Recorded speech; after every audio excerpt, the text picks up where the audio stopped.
Siguiendo el curso virtual sobre gestión de riesgos y desastres aplicados en salud, permítanme compartir con ustedes algunos conceptos sobre el índice de seguridad hospitalaria. Los puntos a tratar son objetivos, introducción, unos antecedentes, el enfoque de la evaluación de los establecimientos de salud, el índice de seguridad hospitalaria y algunas conclusiones. Los objetivos de esta charla son profundizar el estudio de los problemas más comunes que enfrentan los establecimientos de salud en los desastres a partir de la experiencia latinoamericana, comunicarles algunas cosas sobre la política de los hospitales seguros y el índice de seguridad hospitalaria y conocer el marco de vulnerabilidad y amenazas particulares presentes en el nivel local.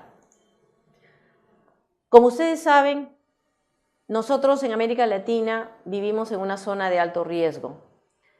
El 70% de los últimos desastres naturales se han dado en América Latina. Hacia el lado izquierdo podemos ver que tenemos terremotos, huracanes y otros fenómenos.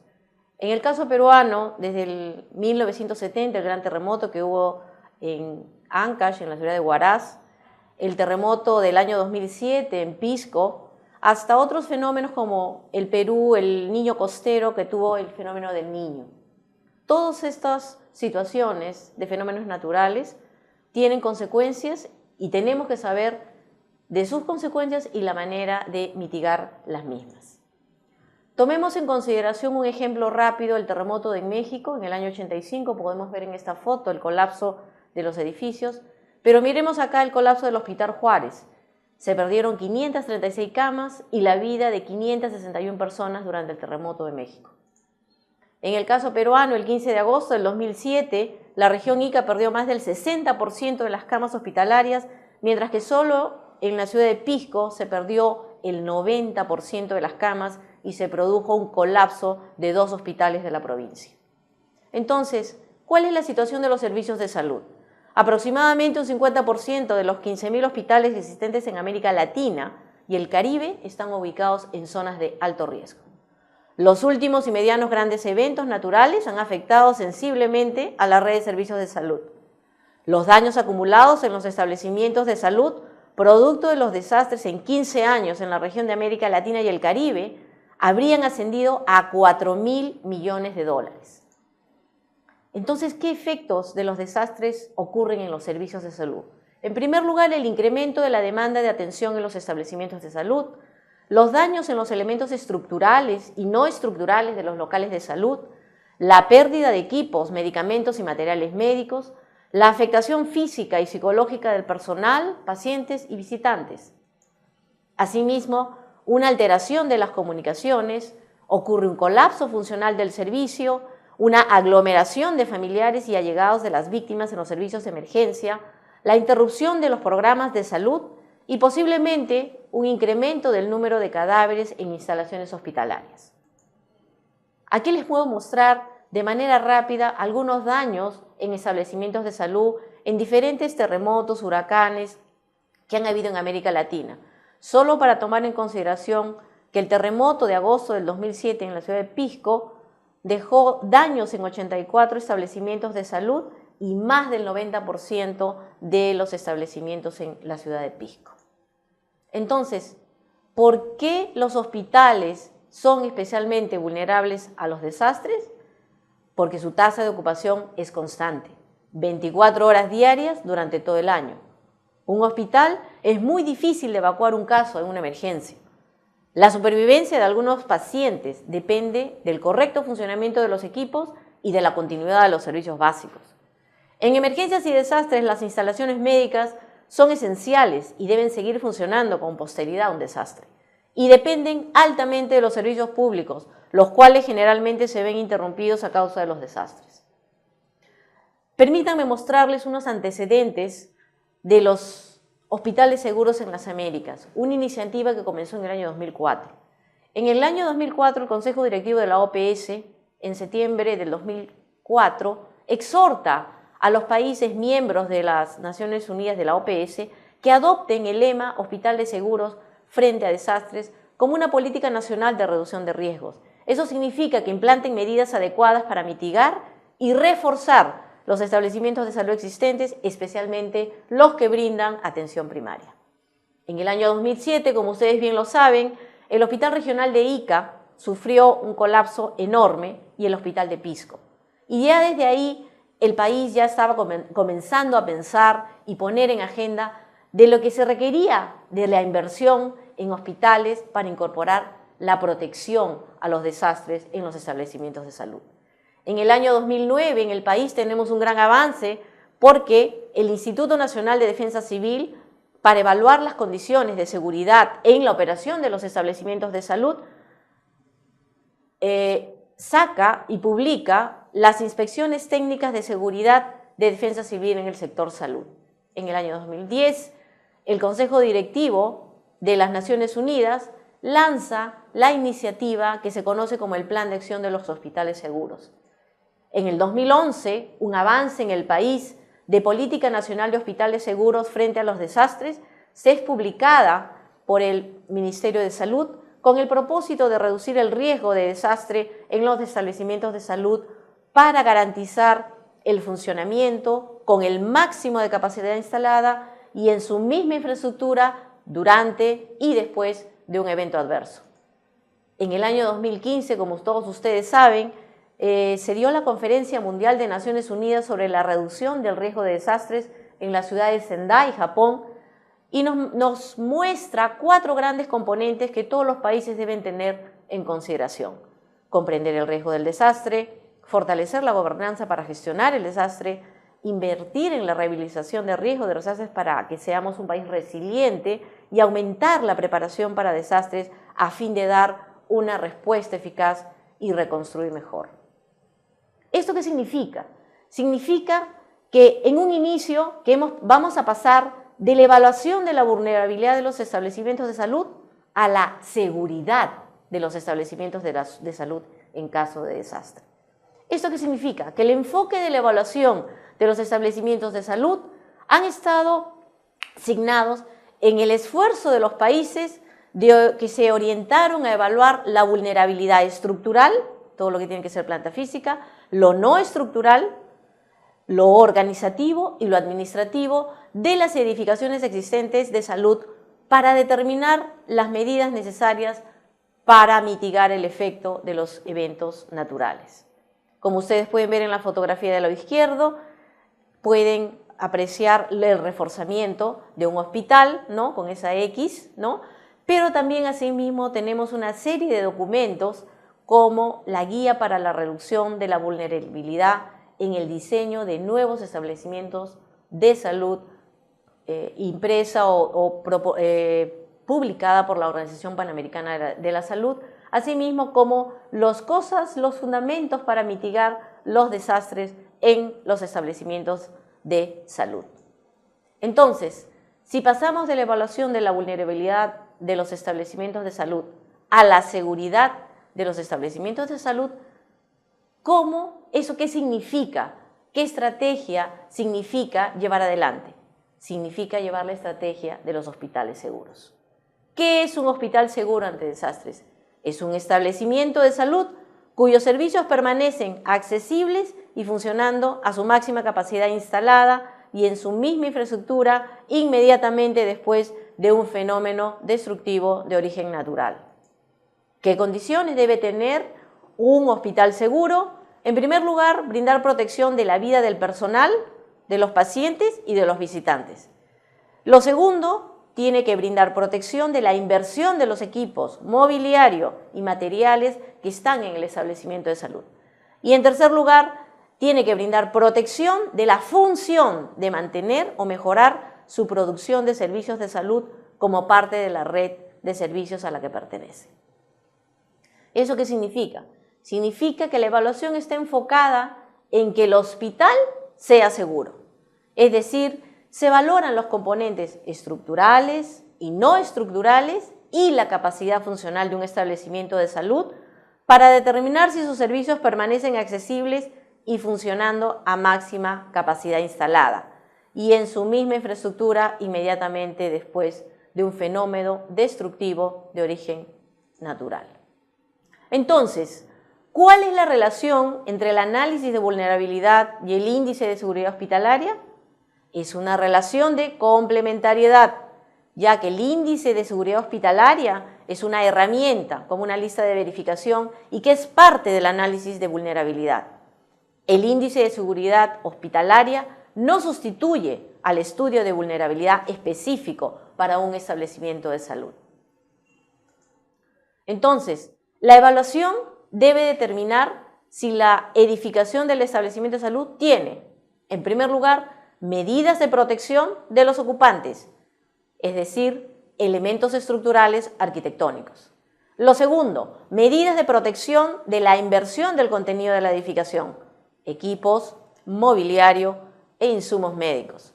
Y lo tercero, medidas de protección de la operación de la edificación.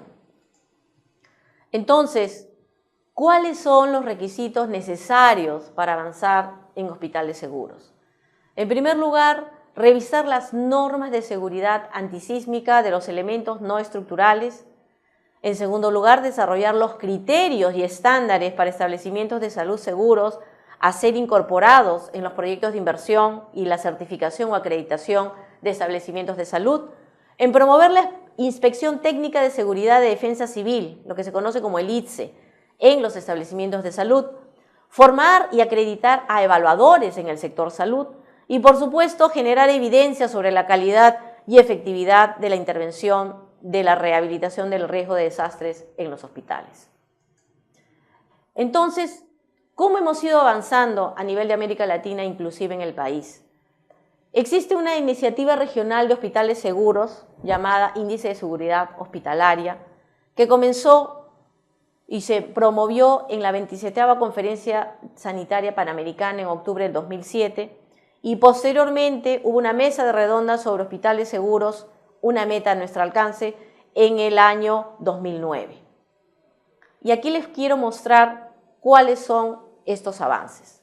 En primer lugar, el índice de seguridad hospitalaria es una herramienta de evaluación confiable y de bajo costo, que proporciona una idea inmediata de la probabilidad de que un establecimiento de salud continúe funcionando en caso de desastre. No reemplaza a los detallados estudios de vulnerabilidad, que debido a que es barato y fácil de aplicar, es un primer paso importante para los países, a fin de priorizar las inversiones para el mejoramiento de la seguridad de los establecimientos de salud. El índice de seguridad hospitalaria es una herramienta de diagnóstico rápida y de bajo costo, fácil de aplicar por un equipo entrenado de ingenieros, arquitectos y profesionales de la salud para estimar el riesgo. Los puntajes ingresados en una hoja Excel electrónica que simulan un modelo matemático automáticamente van a poder tabular los resultados. Básicamente, los resultados que el índice de seguridad hospitalaria bota es resultados estructurales, resultados no estructurales y resultados funcionales. Básicamente se evalúan 145 aspectos o elementos del establecimiento de salud. Y los establecimientos de salud se van a clasificar en una de las 3 categorías de seguridad: alta, media o baja. El índice de seguridad hospitalaria está compuesto básicamente por 2 componentes. Uno que le vamos a llamar el formulario 1, que es la información general del establecimiento. Es básicamente información del nivel de complejidad del establecimiento, de la población a la que se atiende, de las especialidades médicas y servicios disponibles y algunos detalles sobre el personal de salud. Es importante también no olvidar a nivel local que debemos saber muy bien la ubicación de nuestro hospital o de nuestro establecimiento de salud. Hay que consultar los mapas de amenazas, hay que solicitar al comité hospitalario los mapas que especifiquen las amenazas sobre la seguridad del inmueble, hay que identificar los riesgos potenciales de desastres y sus respectivos planes de contingencia. Y solo como un pequeño modelo, aquí tenemos la vista de un hospital. Para hacerlo más real, acá está la vista satelital y de los bloques del Hospital Regional de Moquegua. Como pueden ver, el pabellón A, la letra A, ahí está la DIRESA, la Dirección de Salud y la Administración, que es todo lo que tiene que ver la administración del hospital.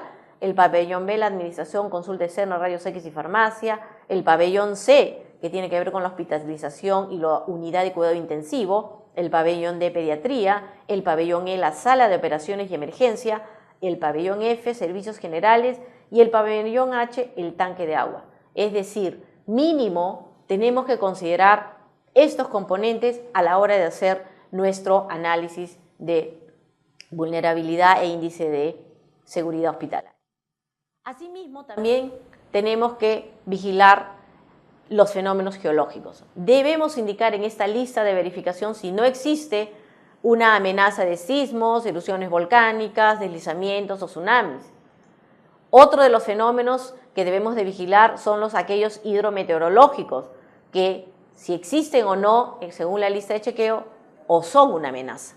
Huracanes, lluvias torrenciales, penetraciones del mar o del río, los deslizamientos.